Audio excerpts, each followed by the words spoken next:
इस तरह के सवालों को अपन पूरे क्लासिकल तरीके से जाए, जो कि 2-3 तरीके एग्जिस्ट भी करते हैं, उससे करेंगे तो अपन को 4 से 5 मिनट लग जाता है।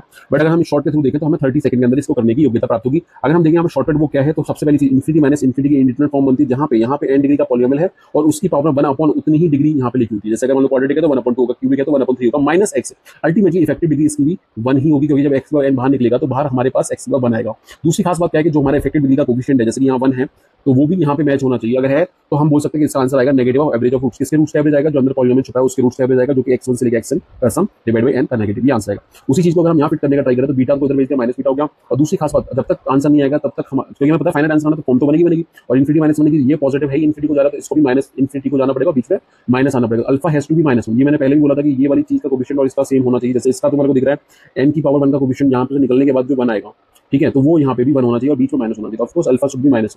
तो -1 करते ही इसका आंसर माइनस बीटा बराबर कितना आएगा? Negative of root of this equation. और इसके रूट्स का देखोगे तो वो यहाँ से देखोगे तो बीटा बराबर 1/2 आ जाएगा और आंसर हमारा -4 आ जाएगा। बट रिपोर्ट हम चौथा ऑप्शन करेंगे। ऐसे आप इस तरह के सवालों को करके कमेंट करिए। Thank you.